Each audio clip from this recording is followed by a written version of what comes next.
가장 무거운 내내치킨의 쇼킹 핫치킨은 1234g이었지만 가장 가벼운 교촌치킨의 교촌 오리지널은 625g이었습니다. 오늘은 전국에 구름이 많이 끼겠고 중부지방은 약하게 비가 오는 곳이 있겠습니다. 기상청은 수도권과 강원 영서, 충남의 북쪽 지역에 비가 조금 내리겠다고 예보했습니다. KBS 제1라디오 4시 경제뉴스를 마칩니다. 아나운서 김희수였습니다. KBS.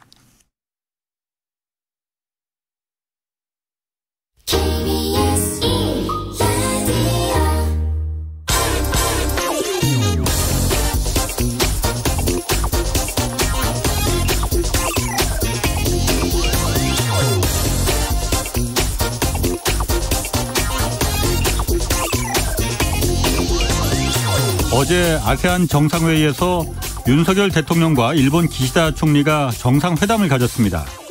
한일 간 위안부 또 강제 노역 배상 문제 그리고 북한 도발에 대한 공동 대응 같은 여러 가지 현안들이 지금 있겠지만은 우리 정부가 적극적으로 논의해야 할 중요한 문제가 한 가지 있습니다. 바로 한일 대륙분 공동개발구역 제7광구 문제입니다. 제7광구는 석유와 천연가스가 대량으로 묻혀있을 가능성이 크지만 일본의 시간 끌기 전략에 지금 아까운 시간만 계속 흘러가고 있습니다. 일본은 3년 뒤 그러니까 2025년이면은 한일 공동개발 조약을 파기를 선언하고 7광구를 독차지하려 할 가능성 매우 높습니다.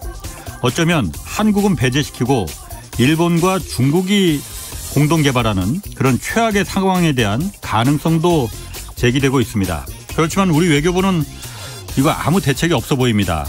왜냐하면 우리 국민들이 지금 관심이 없기 때문이거든요. 지난달 국회에서 이 7광구 관련 전문가들이 세미나를 한번 연 적이 있었는데 제가 놀랐던 거는 그 자리에 일본 기자가 와 있었습니다. 물론 한국 기자는 저뿐이었습니다. 일본은 다 계획이 있어 보입니다. 더 늦기 전에 이 7광구 문제 한일 간 정상회담 의제로 격상시켜야 합니다. 네, 경제와 정의를 다잡는 홍반장, 저는 KBS 기자 홍사원입니다. 홍사원의 경제쇼 출발하겠습니다. 유튜브 오늘도 함께 갑시다. 대한민국 경제 오디션 메가 경제스타 K. 여러분, 경제가 어려워서 힘드시죠? 그래서 준비했습니다. 대한민국 경제 오디션 메가 경제스타 K. 힘든 경제 상황을 이겨낸 감동 스토리, 우리 가정의 특별한 경제 공부법, 슬기로운 투자 아이디어, 경제와 관련된 이야기라면 모두 환영합니다. 총 상금 6천만 원을 준비했습니다. 여러분의 많은 참여 기다립니다. 이 프로그램은 당신의 투자의 길을 춤추게 하는 새로운 투자 플랫폼 탱고픽에서 함께합니다. 네, 내가 경제스타 K 12월 9일까지 사연 받고 있습니다. 이제 얼마 안 남았습니다. 사연은 홍사원의 경제쇼 홈페이지에 올려주시면 되고요. 자, 오늘 경제쇼 미국의 그 10월 지난달 소비자 물가지수 CPI 지수라고 하죠. 이게 예상치를 밑돌면서 인플레이션 이제 정점 지났다 이런 기대감 높아지고 있습니다. 국내외 증시도 여기 호조세를 이어가고 있는데 오늘 좀 자세히 짚어보겠습니다. 경제쇼에서는 처음 모시는 분입니다. 어려운 분 모셨습니다. 이경민 대신증권 투자전략팀장 나오셨습니다. 안녕하세요. 네, 안녕하십니까. 네. 인기가 자자해서 네, 절대 그런 건 아닙니다. 절대 그런 건 아닙니다. 네. 자, 먼저 네. 미국 그 소비자 물가지수 10월 네. 지난달 7.7% 기록했습니다. 네. 그러니까 전전달인 9월에는 8.2%에서 네. 많이 떨어졌어요. 네, 네. 인플레 피크를 넘어선 겁니까? 물가 측면에서만 본다면 물가 정점은 통과했다. 예. 그리고 앞으로는 좀 완만하게나마 안정권, 진정세를 보일 수 있다라는 예. 평가를 할 수 있을 것 같습니다. 그러면은 이 10월에 소비자 물가 지수가 7.7을 기록했는데 시장의 예상은 그 정도보다는 아니었단 말이에요. 네, 맞습니다. 좀 더 높았잖아요. 네네. 이렇게 낮게 나와서 지금 미국 증시도 그렇고 한국 증시도 그렇고 환호성을 지금 터뜨린 네. 거잖아요. 이렇게 예상보다도 낮게 나온 이유가 뭡니까? 일단은 항목별로 살펴보면요. 네. 가장 많이 떨어진 게 중고차. 중고차 가격이 전월 대비 마이너스 2.4% 정도 떨어졌고요. 예. 그다음에 의류. 이게 전월 대비 마이너스 0.4. 그리고 의료 서비스 관련된 종목 쪽이 저희 거의 플랫한 상황이었고요. 요 세 가지가 가장 큰 영향을 줬거든요. 반면에 유가라든지 또는 주택 가격. 전월보다 더 세게 올라가지는 않았는데 여전히 상승 압력은 남아있다라는 시그널들을 보여주고 있어서 요 부분이 조금은 조심해야 될 부분. 왜냐면은 그동안 물가 상승 압력을 높여왔던 유가 관련된 쪽하고 그리고 주택 관련된 쪽은 꺾이지 않았는데 경기에 조금 예민한 수요 변화에 예민한 자동차, 의류 서비스가 꺾였다는 점들은 지금은 굉장히 환호할 수 있겠지만 어떻게 본다면은 경기가 조금씩 안 좋아지는 시그널들이 눈에 보이는 것이 아닌가라는 생각을 할 수도 있겠죠. 아, 그게 그렇게 해석이 될 수가 있는 거예요? 네네. 그러니까 내 삶이 힘들면은 자동차 사는 것도 조금 지연하고 옷도 덜 사게 되고 병원 갈 것도 조금 참기도 하고라고 하지 않습니까? 그런 것들이 조금씩 가시화되기 때문에 물가에 조금 반영되지 않았나라는 생각을 하고 있고 또 하나는 의료 서비스는 의료 수가 체계라든지 그런 것들이 9월, 10월 달에 매년 바뀐다고 하더라고요. 그런 영향들까지 좀 있어서 7.9를 예상했는데 7.7까지 떨어진 거는 굉장히 많이 레벨이 낮아진 거거든요. 예상치보다.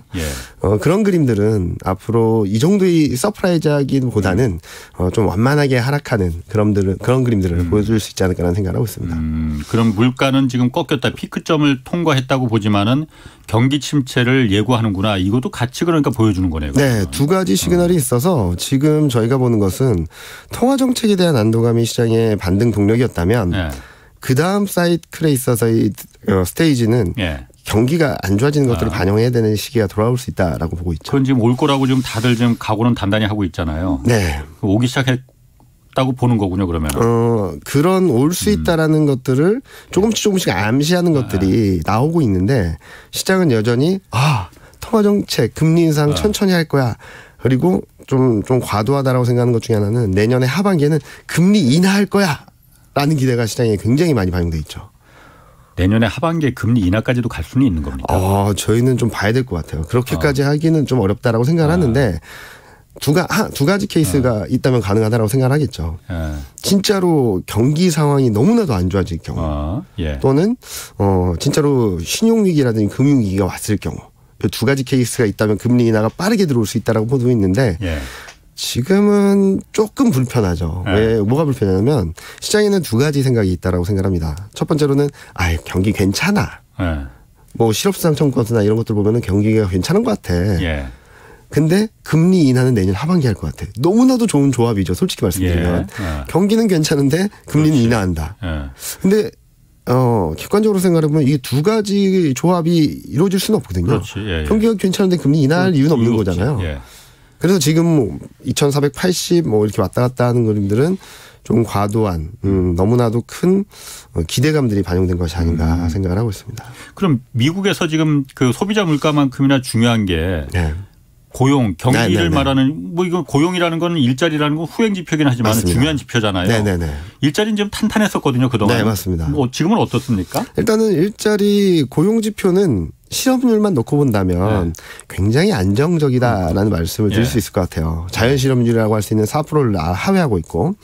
근데 요즘 들어서 조금 이상 징후라고 할 수 있는 게 올라갔다 내려갔다 몇 달째 이러고 있거든요.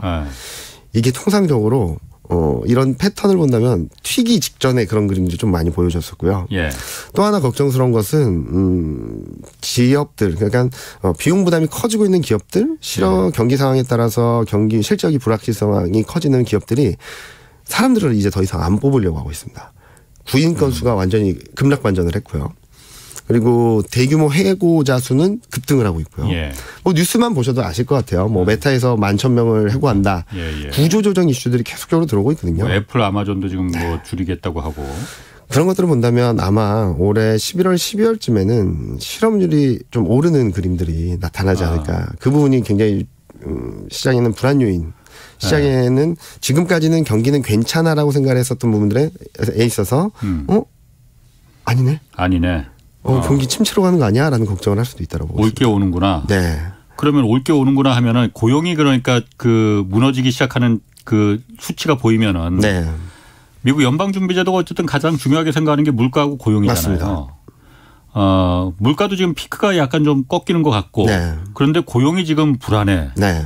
그러면은 금리를 어떻게 해야 되겠네라는 생각이 자연히 들 거잖아요. 들겠죠. 네. 파월 의장은 어쨌든 지난번 그까지도 계속 그 긴축 속도 뭐 금리 속도 줄이는 거 이거 생각도 하지 마라. 네, 시기상조다 이렇게 세게 얘기했는데 네. 연방준비제도에서는 약간 좀 말이 좀 스탠스가 달라지는 것 같아요. 네, 맞습니다. 그럼 고용도 좀 나빠지기 시작하면은 네. 금리도 좀 속도 줄이는 거 아닐까 그런 생각이 드는데. 네. 속도는 줄일 겁니다. 근데 줄일 거예요? 네. 파월은 안 줄이겠다고 했었는데. 그런데 지금 파월은 물론이거니와 일단은 9월 FMC에서 성명서를 통해서 경기까지 좀 감안을 하겠다라는 걸 문구를 집어넣어놨어요.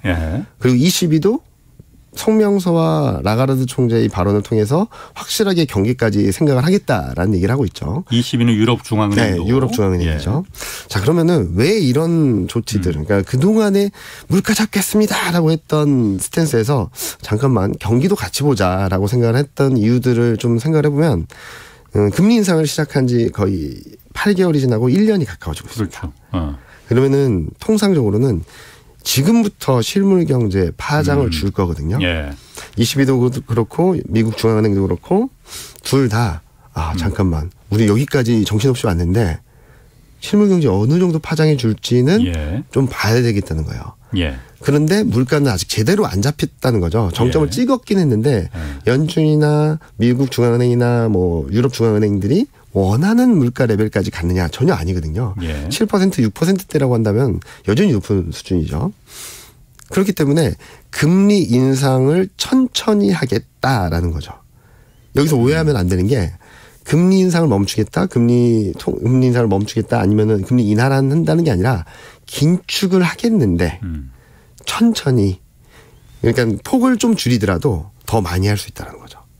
경기 상황과 물가 상황에 따라서. 그래서 통화정책 금리 인상을 하는 데 있어서 세 가지 스텝이 있습니다. 통상적으로. 첫 번째로는 시작할 때는 얼마나 빨리 할까. 두 번째로는 어디까지 할까. 세 번째로는 언제까지 할까. 지금은 얼마나 빨리 할까에 대한 포인트가 너무나도 맞춰져 있었던 상황에서 미국 중앙은행과 유럽 중앙은행은 두 번째 단계로 넘어가는 거죠. 어디까지 할까. 그래서 파월 연준 의장이 기자회견을 통해서 말했던 거는 최종 금리는 9월 달보다 높을 수 있다라는 얘기를 한 게 그 얘기거든요. 근데 시장은 아직까지도 야 그동안 빨리 했던 걸 천천히 한대라고 하면서 세 번째를 지나서 그 다음 사이클인 금리 인하까지 가는 거죠. 너무 앞서갔다. 라는 생각을 하는 부분이죠. 네. 아니 그러면은 파월은 그러니까 지금 그 말을 한 지가 공격적으로 가겠다고 한 게 한 달도 안 됐잖아요. 네. 무슨 연방준비제도가 무슨 호떡집도 아니고 이렇게 자주 뒤집느냐 차라리 말을 하지 말든가. 지금 그러면은 12월에 당장 미국의 기준금리가 다시 한번 좀 조정이 있잖아요. 물론 올리긴 분명히 올릴 겁니다. 그때는 다들 다음에 12월에도 또 0.75%포인트 이른바 그 자이언트 스텝으로 또 올리겠네. 아이고 이거 우리 다 죽겠네. 주가도 그때 다 무너졌고 다 그랬잖아요. 지금 그게 또 바뀐 오늘 또 부총재는 이제 속도를 줄일 때가 됐다 이런 말까지 했단 말이에요. 뭐 이렇게 호떡 뒤집듯이 자꾸 뒤바꿉니까? 말을 하지나 말든가 무슨 의도가 있는 건지 목적이 있는 건지. 일단은 제가 보기에는 연준이 지금 계속적으로 업데이트해서 보는 데이터들에 이상 징후들이 계속적으로 감지되는 것 같아요. 데이터들이 이상 징후? 경기의 상황들에 대해서 좀 이상 징후들이 감지되는 것 같아요. 또는 유동성 환경이라든지 금융 컨디션 지수라 그래서 금융 환경 지수나 이런 것들이 있는데 그런 것들이 최근 들어서 좀 많이 올라가고 있어요. 금융 컨디션 그리고 긴축에 대한 부담, 압박이 커지고 있다는 시그널들이 곳곳에서 나오고 있거든요. 이게 너무 급격히 올라가면 또 다른 신용 불안, 금융 불안이 야기될 수 있으니까 이런 쪽에서는 좀 톤다운 시켜주는 것 같다라는 생각을 하는 거고 지금 말씀하셨던 부의장뿐만 아니라 웬만한 연준 위원들은 전부 다 금리 인상 속도 조절에 대한 발언을 다 하고 있습니다. 진짜 솔직히 말씀드렸던 대로 몇 달 전만 해도 우리 물가 잡겠습니다. 물가를 잡을 때까지 금리 인상 계속해야 됩니다. 라고 했던 사람들이 갑자기 금리 인상 좀 속도 조절을 하겠습니다. 할 때가 멀지 않았습니다. 가까웠습니다. 이런 얘기를 하고 있는 거잖아요. 그런데 연준이 이런 건 한두 달이 아니죠. 작년 12월 달만 하더라도 올해 2022년은 금리 인상 한 번만 할 겁니다라고 했던 사람들이 지금은 4% 그 이상을 열어놓고 있잖아요. 예. 그래서 저는 경기 상황들이 굉장히 빠르게 변하고 있다라는 생각을 조금 하고 있고요. 빠르게 변하고 있다는 건 좋은 쪽으로 변하는 게 아니라 나쁜 쪽으로 변하고 있다. 생각보다도. 네. 생각보다도. 근데 물가가 꺾이긴 했지만 다행스럽다라고 볼 수 있겠지만 우리가 원하는 레벨은 아니다. 그러면은 생각할 수 있는 조치는 금 통화 정책을 간다 안 간다가 아니라 가긴 가는데 경기 상황을 반영해서 조금 폭을 낮출 수는 있다. 정도를 이렇게 스텝을 조절했다라고 보는 게 맞을 것 같습니다. 네. 그러면은 이번에 그 물가가 이제 피크를 찍었다는 그 숫자가 나와서 미국 뉴욕 증시도 엄청나게 올랐잖아요. 네. 한국 증시도 같이 따라 올랐고. 네. 그래서 오른 이유는 뻔합니다. 네. 아, 이제 금리 속도 줄이겠네. 이제 볼 거 다 봤으니 정점에 올랐으니 이제는 내리막길이야. 인하하겠네. 생각이잖아요. 네. 근데 제가 그 기시감이 드는 게 1980년대 어쨌든 미국의 살인적인 인플레가 오일 쇼크 때문에 몰아닥쳤을 때 그때도 지금하고 비슷했잖아요. 계속 물가가 계속 오르니까는 금리로다가 방어하다가 물가가 좀 잡히는데 경기는 굉장히 죽었죠. 실업자들 엄청나게 늘고 공장문 다 닫고 그러니까는 연방준비제도가 잠깐 그 금리 인상 속도를 줄였잖아요. 잠깐 줄이니까는 그때 다시 불이 확 꺼져버렸잖아요. 정말 호미로 막을 걸 가래로 막는 상황이 벌어졌었잖아요. 이번에도 그렇게 되는 거 아닙니까? 이번에는 그 정도까지는 아닐 것 같다라는 생각은 조심스럽게 하고 있죠. 예. 일단 첫 번째로는 최근 물가가 많이 레벨업된 데에는 원재료 가격들이 급등세가 좀 영향을 많이 미쳤죠.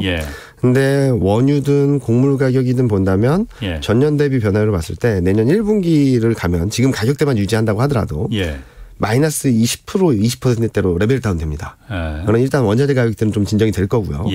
두 번째로는 최근 물가 상승 압력이 가장 큰 영향을 주고 있는 주택 가격. 이미 주택 경기는 다 꺾였는데 시차의 문제라고 생각을 하고 있어요. 그렇게 보면 아무리 늦어도 내년 1, 4분기 중에는 좀 진정 국면으로 들어갈 수 있고 주택 가격, 주택 물가가 이제 꺾이기 시작하면 좀 빠르게 꺾일 수 있다고 생각을 하거든요. 마지막 남은 거는 수요예요, 수요. 네, 그러니까 사람들이 물가가 더 오를 수 있다라는 기대감이 얼마나 클지가 중요하다라고 생각을 하거든요. 그렇게 되면 지금이라도 빨리 사야 되겠죠. 물가가 오른다라고 생각하면 앞으로. 그 기대 인플레이션이 남아있어요 아직도. 네. 근데 다행스러운 점은 고점보다는 좀 낮아진 상황이에요. 최근 2달 동안 오르긴 했는데 이 기대 인플레이션 등락이 유가랑 또 상관이 있습니다. 기름값이랑? 네. 유가가 떨어지면 기대 인플레이션이 떨어지고 최근 유가가 좀 반등을 했잖아요. 그러면 기대 인플레이션이 오르고 근데 경기 침체가 온다거나 경기가 진짜로 안 좋아진다고 하면 유가는 떨어지겠죠. 그러면 기대 인플레이션도 잡힐 거고. 그래서 마지막 변수가 연준이 컨트롤하고 싶어하는 부분인 것 같아요. 기대 인플레이션. 근데 유가에 말맞춰 가기 때문에 좀 등락은 있겠지만 저는 요 세 가지 변수들을 조합해서 본다면 80년대와는 좀 다르지 않을까. 80년대는 어땠냐면 기대 인플레이션이 뭐 끝도 없이 올랐어요. 침체로 가도 계속 올랐습니다. 그때는 유가도 같이 올라갔었죠. 네, 유가도 같이. 그때 오일 쇼크였죠. 오일 쇼크였죠. 그런 것들이 맞물렸던 것과 지금은 조금 달라서 지금은 그때처럼 막 급등을 하거나 더 올라가지는 않을 것 같다. 경기 침체가 온다거나 경기가 더 안 좋아지게 되면 물가는 잡힐 거다. 물가가 잡히게 된다면 연준의 통화정책 스텝을 조금 더 완만하게 가져갈 수 있는 여지가 생길 거다라고 생각을 해서 저는 올해 말 내년 초까지는 시장이 굉장히 불안정할 수 있다고 보고 있는데 이런 것들이 순차적으로 확인된다면 저는 내년 1, 4분기를 지나면서부터는 시장이 조금 더 안정을 찾고 좋아지지 않을까 하는 생각을 하고 있습니다. 그 판단의 근거 중에 가장 핵심은 그러니까 유가. 유가가 그런데 누구는 $200 간다는 사람도 있잖아요. 지금 선물시장에서 실제로 그 $200 거래가 된 적도 있다면서요. $200을 예상을 누군가는 했으니까 했죠. 지금 그게 팔린 거잖아요. 오를 가능성 없습니까?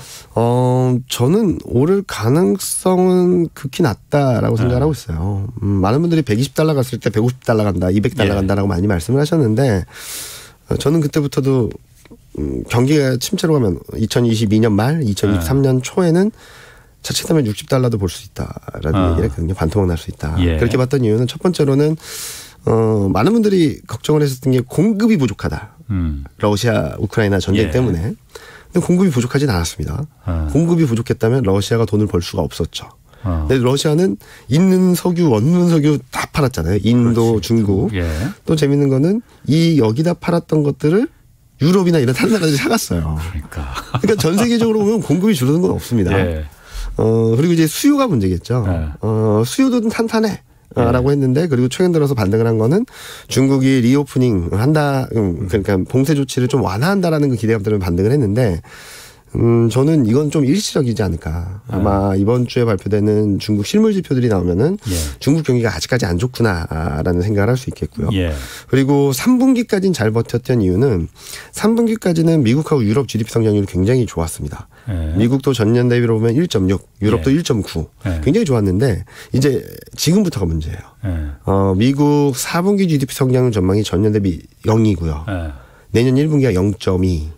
내년 2분기가 0.3, 내년 3분기가 0.5. 유럽은 이제 마이너스로 간다는 전망이 들어오고 있고요, 이미. 그렇게 본다면 수요가 더 좋아지기보다 더 안 좋아질 가능성이 높은 거죠. 성장이 없으니까. 네. 예. 그렇게 본다면 유가는 좀 오르기 어렵다. 또 하나는 달러입니다. 경기가 안 좋아지는데 달러는 강세로 갈 것 같아요. 특히 미국 경기가 안 좋아질 수 있음에도 불구하고 안전자산에 대한 선호심이 커지겠죠. 미국 경기까지 안 좋아지면. 근데 여기에다가 유럽 경기가 더 안 좋아요. 그러면 유로화 약세, 달러 강세 구도가 만들어질 수 있거든요. 근데 경기는 안 좋아서 수요가 안 좋아지는데 달러까지 강세다라고 하면은 유가는 지금 레벨보다는 좀 더 떨어질 가능성이 높지 않을까라는 생각을 하고 있습니다. 두 가지가 궁금한데 하나는 먼저 달러 얘기하셨으니까 달러가 지금 그 강달러였다가 지금 갑자기 확 줄어들었잖아요. 그럼 다시 또 강달러로 갈 수 있다는 얘기예요? 네, 저희는 올해 말 내년 초까지는 한 번 더 레벨업 될 수 있다고 생각하고 있습니다. 왜? 경기가 너무나도 안 좋아지는 그림 때문에 안전자산 선호심리가 굉장히 폭발적으로 높아질 수 있고 이 와중에 경기가 안 좋아지기 때문에 미국만 경기가 안 좋아지면 달러가 약세로 가겠죠.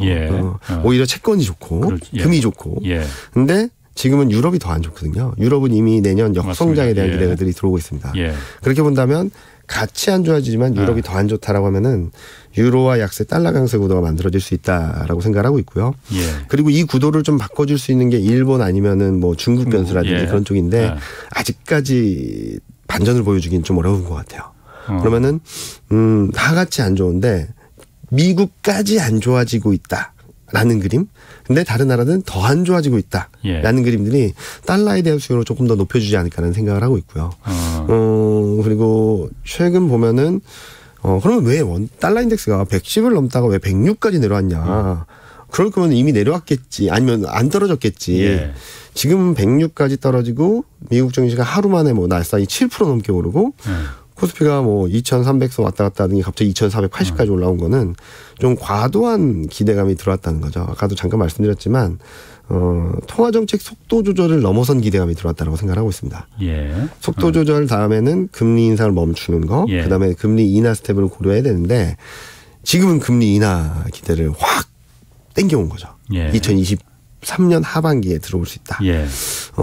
그런데 그래도 뭐 여러 연준 위원들이나 이런 분들이 금리 인상 속도 조절을 계속 얘기하고 있지 않냐.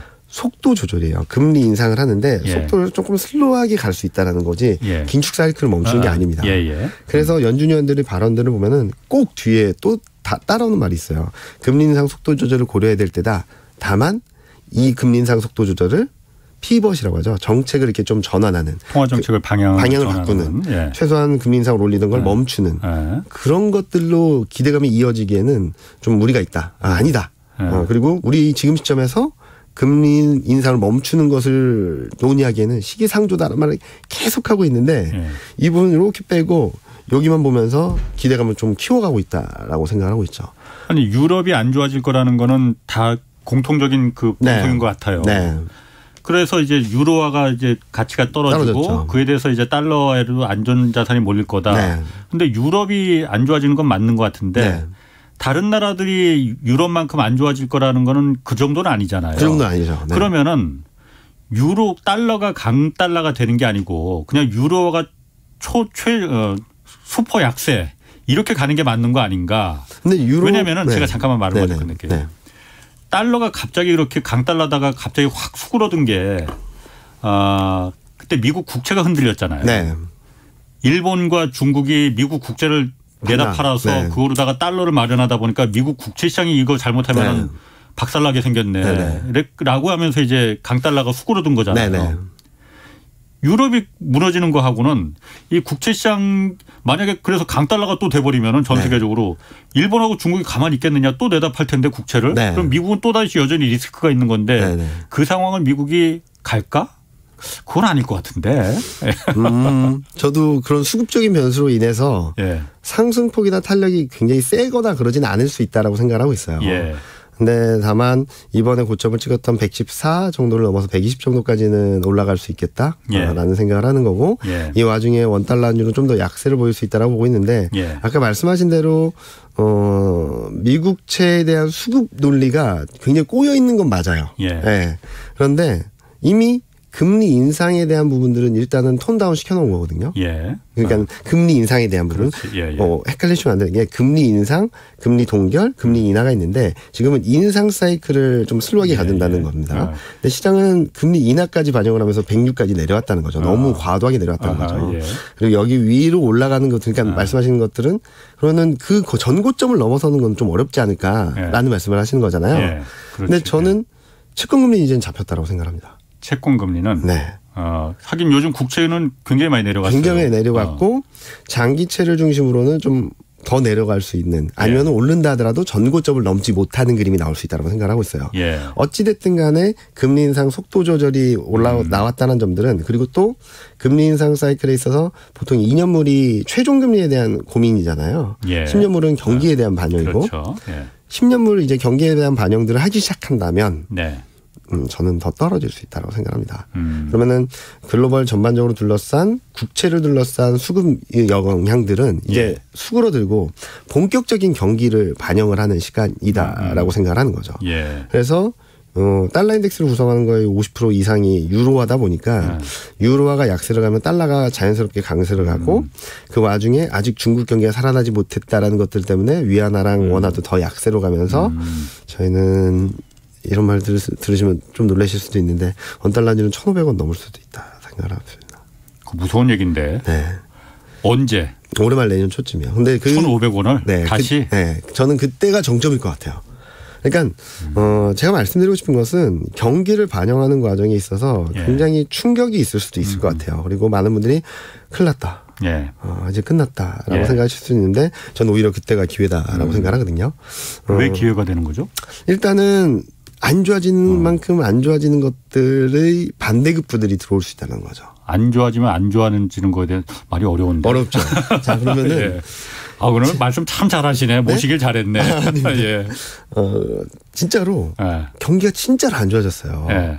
그러면은 지금보다 물가가 더 떨어질까요? 올라갈까요? 경기가 안 좋아지면 진짜 안 좋아지면 떨어질 것 같은데. 그렇죠. 물가는 떨어졌는데 경기는 침체예요. 연준은 통화 정책을 빠르게 완화적으로 갈까요? 천천히 완화적으로 갈까요? 완화적으로 가겠죠. 그렇게 된다면 일단은 지금 여전히 많은 유동성들이 다시 한번 경기 사이클로 들어올 수 있는 여지가 생긴다라고 생각을 하는 거죠. 그 여전히 시장인 유동성들이 어디로 갈지 지금 찾고 있으니까. 지금 미국 중앙은행이 갖고 있는 그 자산 규모가 8.7조 달러까지 되고 있습니다. 아직까지도. 중앙은 연준이. 연준이. 그리고 좀 어려운 이런 얘기 말고 쉽게 설명을 드리면 예를 들어서 유동성이 신용위기가 오려면 뱅크런이나 아니면 시중에 돈이 말라야 됩니다. 근데 저희 회사에 저축은행이 있어요. 몇 달 전에 금리 5.85% 준다는 특판이 나오니까 대기표를 받으려고 줄을 서 계시더라고요. 그리고 대기표를 받았던 특판이니까 한정판으로 받았던 분들이 그분들의 업무 처리하느냐고 6시간 넘었어요. 돈이 없는 게 아니라 다 숨어 있는 것 같은 느낌이 들었죠, 저는. 찾아다닌다 이거죠. 찾아다닌다. 어디다가 넣어야 될까 지금. 근데 지금은 금리가 5% 6%를 주니까 그쪽으로 막 움직이는 거고. 만약에 통화정책이 좀 완화적으로 가고 위험자산에 대한 선호심리가 조금씩 살아난다면 그쪽으로 움직일 수 있는 여지를 그쪽으로 물꼬를 터주는 그림이 만들어질 수 있다라고 생각을 하는 거죠. 자, 그러면 경기는 어떻게 되겠냐라는 부분들에 있어서는 일단 경기 부분은 경기 사이클적인 측면에서는 내년 상반기를 지나면서 바닥을 잡을 것 같습니다. 기자님도 아시다시피 경기는 사이클이잖아요. 죽을 것 같더라도 살아나고 코로나 때는 다 망할 것 같지만 바로 살아나기도 하고.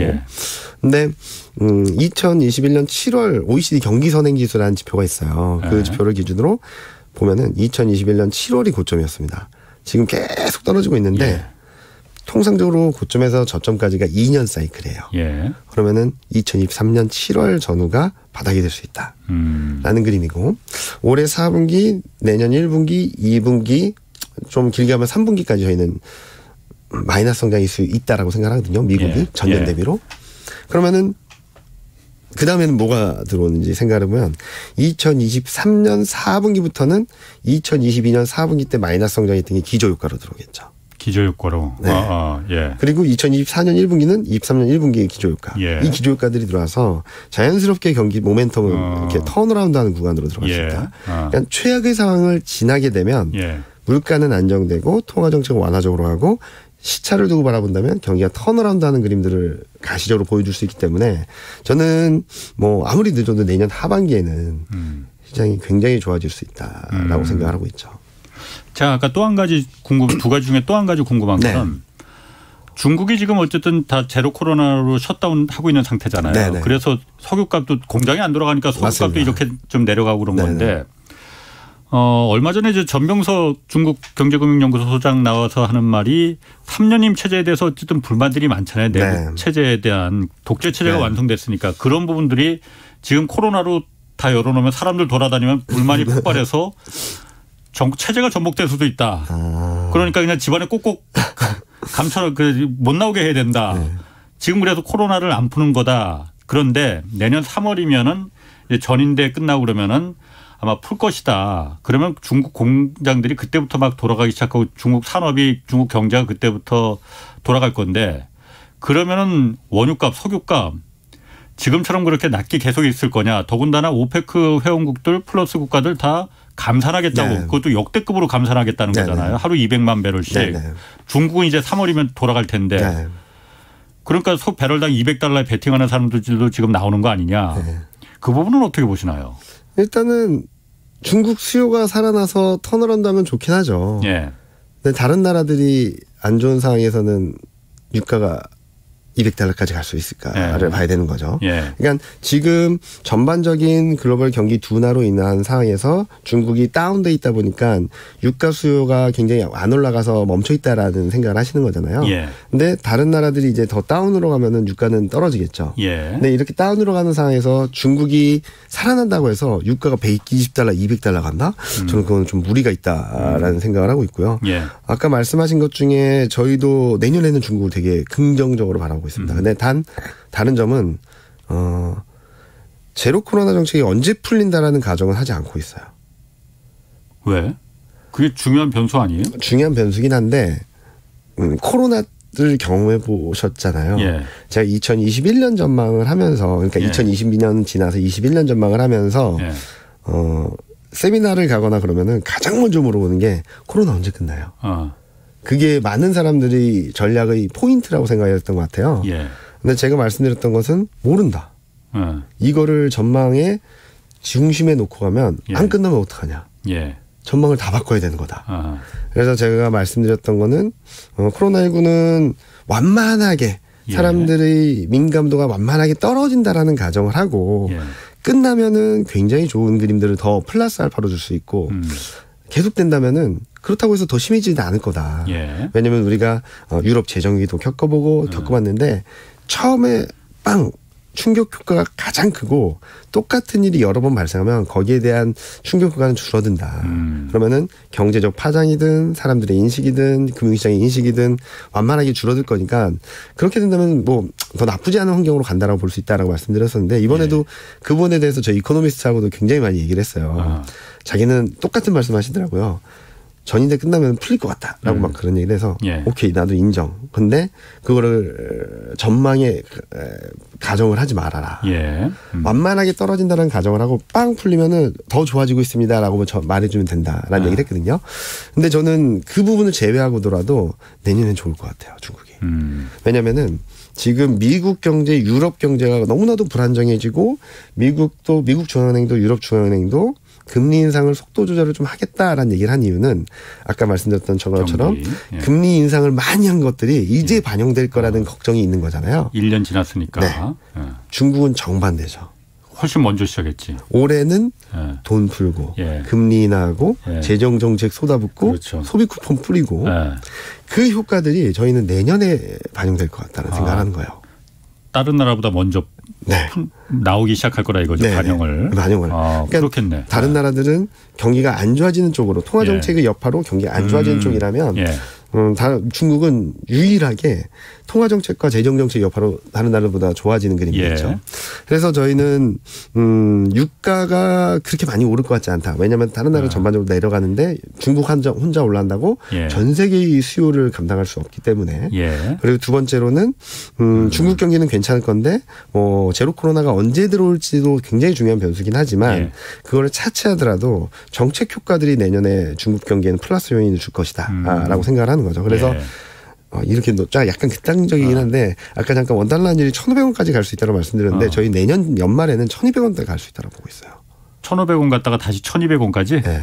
뭐 이렇게 롤러코스터입니까? 롤러코스터 같죠. 그래서 저희 내년 전망 제목이 반전 드라마예요. 아니 1,500원까지 갔다가 왜 1,200원까지 다시 곤두박질 치는 거예요? 일단은 아까 말씀드렸던 것처럼 미국이 경기가 안 좋아짐으로 인해서 통화 정책을 완화적으로 가져가게 되면은 달러는 슬로해질 거죠. 예. 여기다가 원달러 환율은 더 떨어진다라고 생각을 하거든요.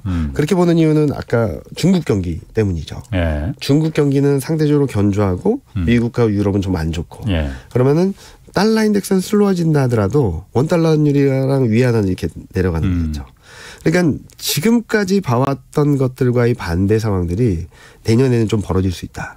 그런데 지금 당장 단기적으로 연말까지 흐름들을 본다면 시장에서는 금리 인하에 대한 기대감들이 너무 과도하게 반영을 했고 예. 경기에 대한 불안감들은 아직까지 충분히 반영하지 않았다는 점들을 생각을 해본다면 그래서 저는 12월 달에 좀 불안할 거라고 하는 거죠. 12월 1월 달이. 예.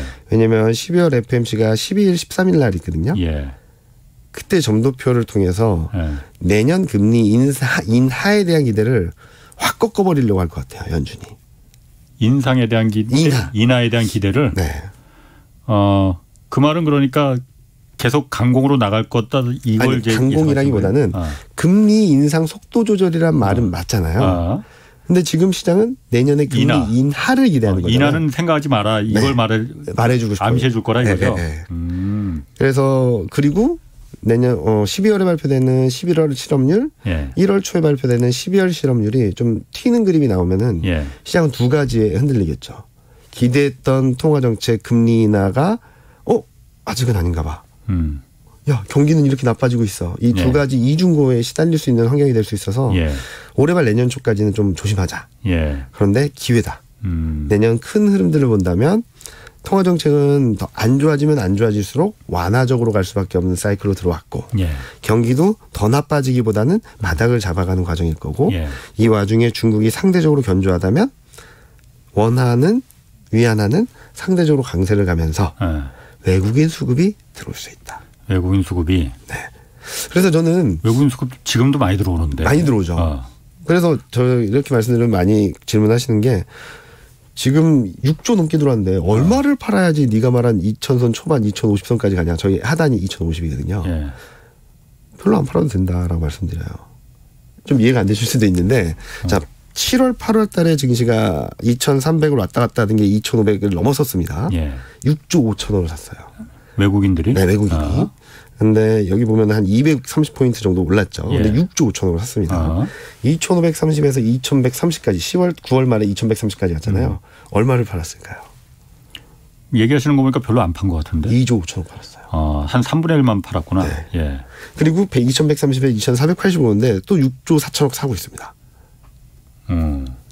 여기서 7조 8조를 파는 게 아니라 2조만 팔아도 2,400선, 2,380선에서 2,000선 초반까지 가는 거는 문제가 되지 않는다라고 하는 거죠. 그럼 왜 그런 거죠? 살 때는 그렇게 많이 들어와서 수급이 들어왔고 팔 때는 왜 3분의 1만 빠져도 그렇게 뚝뚝 떨어지고 왜 그런 거죠? 살 사람이 없다라는 거죠. 외국인 빼고는. 국내 주식시장에서 외국인들이 다 좌지우지하는 거군요. 그러니까. 그래서 살 사람이 없다 보니까 많이 사야지 올라가는데 파는 거는 요만큼만 팔아도 시장에 충격이 크다라는 거죠. 그리고 외국인 근데 그러면 계속 사면 좋지 않냐? 좋겠죠. 근데 지금 문제는 외국인이 선물에서는 안 사고 있어요. 선물에서 그러니까 시장의 방향성에 대한 베팅이 안 들어오고 있어요. 그리고 또 하나는 차익 실현 심리가 조금씩 커질 것 같아요. 왜냐면은 최근 저점 대비 많이 올라오기도 했고 환율로 한번 크게 먹었거든요. 1,420원이 있던 게 1,310원대까지 와서 환율로 크게 한번 먹었거든요. 한 차익을 많이 봤죠. 네. 합치면은 거의 20% 가까이 20% 넘을걸요. 한 몇 달 사이에 한 두 달 사이에 한 달도 안 되는 사이에.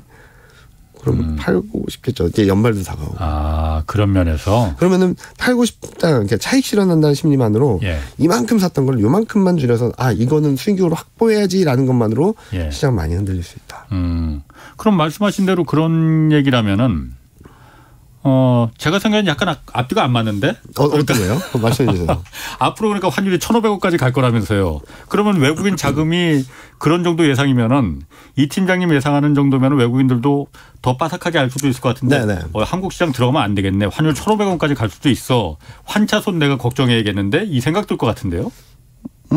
근데 지금 외국인들은 지금 한국 시장을 꾸준히 매집하는 느낌은 있어요. 왜냐면은 올해 7월 달 대비 지금 원달러인지 계속 올라왔거든요. 그런 와중에도 외국인이 한국 주식을 팔진 않았어요. 샀다 팔았다 샀다 팔았다 샀다 팔았다 하는 과정이다라고 보고 있죠. 거기에 기저에는 반도체와 2차 전지에 대한 선호도가 좀 있는 것 같아요. 첫 번째는 반도체는 지금 안 좋은 건 맞죠.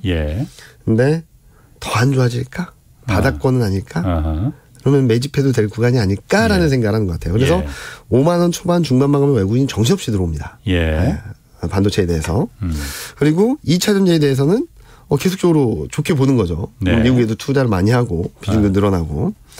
그러니까 이 두 가지에 대한 선호도가 외국인 수급의 중심에 있다라고 생각을 하거든요. 그러면은 1,500원까지 간다는 건 저희 주장이고요. 시장 컨셉은 아닌 것 같습니다. 시장은 달리 판단할 수도 있고 더 기대를 할 수도 있겠죠. 근데 저희는 1,500원 간다 하더라도 외국인이 여기서 모두 팔고 떠난다는 그림보다는 계속적으로 매집하는 과정에 있다라고 생각하고 지금 많은 분들이 반도체 많이 올라서 좋아하실 수 있는데 저는 지금은 좀 정리했다가 다시 싸게 사자라는 말씀을 드리고 있어요. 너무 많이 올랐다. 저점 대비 20%, 25% 올랐으니까. 근데 반도체는 내년엔 이게 이렇게 말씀드리면 이왕 푸시는 김에 오늘 원호씨 한번 다 풀어보세요. 왔다 갔다 한다고 그러실 것 같아서 단기적으로 떨어질 수 있어도 저는 무조건 사야 된다라고 보고 있어요. 반도체는 지금 반도체도 나빠지면 나빠질수록 좋아지는 그림이 나오는 구간인 것 같아요.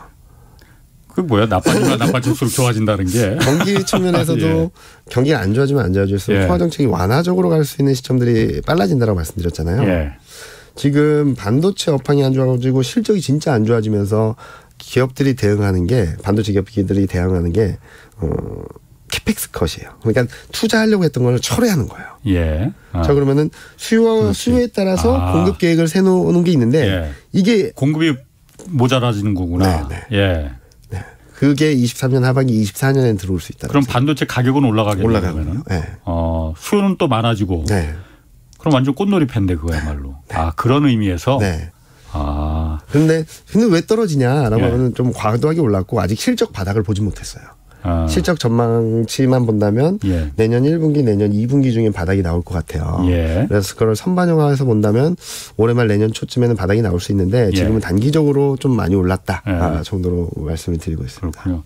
지금 유튜브에서 지금 말하시는 분 누구시냐고 인기가 굉장히 좋습니다. 아닙니다. 말하시는 분 이경민 대신증권 투자전략 팀장입니다. 앞으로 자주 나오실 테니까. 감사합니다. 자 그러면은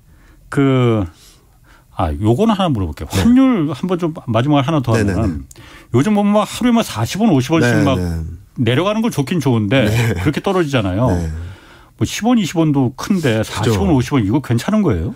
괜찮진 않죠. 너무 과격하죠. 이렇게 급하게 떨어지면 무슨 문제가 생길 수 있는 거예요, 그러면은? 급하게 떨어진다라고 해서 문제가 생기진 않을 것 같아요. 급하게 오르면 문제가 생길 것들이 많은데 급하게 떨어진다고 해서 이게 일시적으로 급하게 떨어지는 건 어쩔 수 없는 상황이다라고 보고 있는데 이게 지속되면 여러 문제들이 파생될 수 있겠죠. 왜냐면 급하게 떨어진 게 지속되면? 네. 급하게 떨어진 게 뭐 며칠 동안 지속돼가지고 갑자기 1,400원대 있던 환율이 1,100원대, 1,000원대 초반까지 간다라고 하면 엄청난 문제겠죠. 근데 그 정도가 아니라면 크게 문제가 되지는 않을 거라고 생각하고 있고요. 오히려 지금은 너무나도 높은 수준의 위치에 있었던 특히 달러 인덱스는 11월 초부터 꺾였거든요. 근데 원달러 환율은 멈춰 있었어요. 11월 초에. 왜냐면은 뭐 여러 가지 레고랜드 사태라든지 이런 것들도 있었고 중국 쪽 경기 불안도 있다 보니까 달러 인덱스는 꺾였는데 원달러는 1,420원대에 머물러 있었거든요. 그러다가 타이밍상 중국의 제로 코로나 정책이 완화될 수 있다는 기대, 거기다가 금리 인상이 멈출 수 있다, 금리 인하할 수 있다는 기대가 너무 세게 들어오면서 확 떨어져 버린 거죠. 그러니까 그동안에 달러 인덱스와 원달러율 간의 괴리가 커졌었는데 이거를 일거에 붙어버리는 그림들을 보여주지 않았나. 그러면서 과격한 흐름들이 좀 나오지 않았나라는 생각을 하고 있습니다. 지금 뭐 그 달러 사겠다는 분들 꽤 많네요. 1,500원 올라간다고 하니까. 근데 이건 어쨌든 그냥 분석 중에 한 가지일 뿐이지. 지금 1,200원으로 내려간다는 분석도 있습니다. 그러니까 이거는 맞습니다. 개인들이 투자는 본인들의 이거는 저희가 참고만 하는 겁니다. 참고하시면 될 것 같아요. 이 팀장님 말씀 듣고 1,500원 왜 안 올라가느냐 손해배상 청구하면 안 됩니다. 그러지 않습니다. 자, 말씀하신 아까 채권 시장 레고랜드 때문에 지금 잔뜩 그때 한번 강원도가에서 문제 일으켜고 난리도 됐는데 지금은 좀 채권 시장은 안정이 된 상태입니까? 어떻습니까? 좀 차별화된 것 같아요. 국채 금리는 많이 떨어졌습니다. 그리고 국채는 좀 많이 떨어졌어요. 3년물 기준으로 말씀드리면 한국으로 기준으로 보면 4.5를 넘나들던 게 지금 3.7%대까지 0.8%포인트 80pp가 떨어졌어요. 엄청나게 떨어진 거거든요. 근데 회사채 금리는 그리고 단기 CP 같은 경우는 그 정도로 떨어지지 못하고 있어요. CP라는 거는 그러니까 기업은 공공행진 중에 아직까지 이렇게 멈춰 있어요. 그럼 그거는 아직도 돈이 돌지를 않는 거군요. 팔리지가 않는 거구나 그러면은. 그래서 지금의 문제는 채권 시장은 좀 안정을 찾아갈 듯한데 한국만의 문제로 인해서 이런 회사채 스프레드가 너무 벌어지고 있다 이게. 기업 자체의 리스크가 커지고 있다. 그래서 이거랑 주식이랑 엮어서 말씀드리면 그러니까 중소형주 코스닥이 지금 못 갔잖아요. 거기랑 좀 맥이 닿아 있어요. 지금 문제가 되는 기업들이 삼성전자, 하이닉스 뭐 이런 기업들이 아니잖아요. 중소형 기업들이잖아요. 그러다 보니까 비슷한 기업들만 봐도 깜짝깜짝 놀라는 거죠. 쟤는 뭐야? 쟤는 부채가 얼마야? 따져봐야 돼. 이러다 보니까 중소형주랑 코스닥이 오늘은 좀 반등을 하긴 했지만 최근 흐름들이 굉장히 부진한 흐름들을 보여주고 있는 거죠. 그래서 저는 이런 흐름들이 완전히 잡히는 데까지는 시간이 되게 많이 필요할 것 같아요. 뭐 시간이 흘러서 계속 잡힌다면은 뭐 그 감내할 수 있겠지만은 잡히는 과정에서 고통이 있느냐 없느냐의 문제잖아요. 그렇죠. 그러니까 지금 제가 궁금한 건 그겁니다. 지금 신용 위기에 한국이 들어선 거냐 아니냐. 신용위기 다음에 금융위기. 그렇죠. 이렇게 되는데 신용위기에 들어섰습니까? 안 들어섰습니까? 아직은 아니다. 아직은 아니에요. 회사채가 그렇게 금리가 막 이렇게 올라가고 그렇게 금리를 높이 주는데도 팔리지도 않는데 신용위기가 아직은 아닙니까? 아직은 아닌 것 같아요.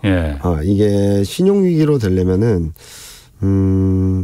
좀 뭐 한전이나 이런 기업들까지도 문제가 생겼다라는 것은 굉장히 위험한 시그널인 것 같아요. 노랑불이 켜졌다라고는 생각을 하고 있어요. 근데 빨간불이 켜질까라는 부분들에 있어서는 최근 돈을 쏟아부었던 것들 다행히도 미국 쪽에서 금리 인상 속도를 좀 슬로하게 간다는 부분, 다행히도 원달러율 레벨 다운되면서 지금 한국은행도 좀 숨통을 트일 수 있는 부분들 이런 것들로 인해서 만약에 여기서 금리 인상을 더 많이 한다라고 하면 진짜 문제가 심각할 수도 있었는데 이제는 채권 시장 쪽에서는 방향성이 점점 아래로 갈 수 있다라는 생각들이 들어오고 있어서 여기서 노랑불이 켜졌는데 빨간불로 전환되기보다는 옐로우불 상태로 좀 오래 갈 수밖에 없다라고 생각을 하는 거죠. 그러니까 천만다행히도 주변 여건들이 우리를 도와주는 거군요. 죽을 뻔했는데 산소호흡기를 이렇게 달아준 거죠. 그래서 당분간은 살 수 있다. 그런데 여기서 체력을 회복해서 나 혼자 자생력을 키울 수 있을까에 대한 문제는 2차적인 문제인데 조금 재활운동을 하면 걸을 수는 있겠지만 옛날처럼 뛰어다니기는 어렵다라고 생각하고 있습니다. 당장의 위기는 그러니까 벗어난 것 같다라고 좀. 벗어났다라기보다는 더 나빠지지 않는다. 지금 상황보다 조금씩이라도 좀 나아질 수는 있겠다라고 생각합니다. 그렇군요. 그리고 또 한 가지 궁금한 게 요즘 아까도 말했지만 외국인 주식시장에 수급 중에 외국인 자금이 굉장히 많이 들어왔잖아요. 네. 그리고 중국에서는 굉장히 많이 빠졌잖아요. 네. 시진핑 3년임이 확정되면서 중국은 이제 틀렸어라고 보는 외국인 자금들이 있다는 말이에요. 네. 차이나런이라고 하는데 진짜 그 중국 빠진 게 한국으로 다 들어온 거예요? 아니요. 다 들어온 건 아니고요. 중국 몇몇 군데에서 공시를 하긴 했어요. 중국 비중을 절반을 줄이고 한국, 대만, 인도 그러니까 다른 아시아 지역의 비중을 좀 꾸준히 균등하게 늘리겠다라는 걸 발표한 거거든요. 그래서 저는 그런 것들 플러스 시진핑이 3년임을 하고 보니까 지도부를 보니까 다 시진핑 사람이네. 그렇지. 독재체가 완성됐네. 홍콩이랑도 싸우고 대만이랑도 싸우겠네. 그러면 홍콩에서 대만에서 빠져나온 자금까지 들어와서 최근 수급이 굉장히 좋았던 그림인 것 같아요. 근데 저는 이 그림들이 좀 더 이어질 수는 있다고 생각하는데 연말 연초에는 좀 차익 실현 심리가 좀 커지지 않을까 생각하고 있습니다. 그렇게 오래 가지는 않겠다? 오래 가지는 않겠다. 알겠습니다. 네. 다음에도 좀 나와주셔야겠습니다. 네. 불러주시다면 언제든지 나오겠습니다. 자, 이경민 대신증권 투자전략팀장 함께했습니다. 고맙습니다. 네, 감사합니다. 내일은 윤희숙 전 국민의힘 의원과 새 정부 출범 6개월 경제정책의 명암 좀 자세히 살펴보겠습니다. 자, 경제와 정의를 다잡는 홍반장 홍사훈의 경제쇼였습니다.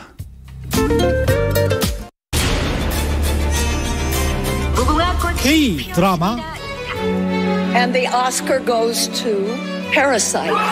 K 무비 K 팝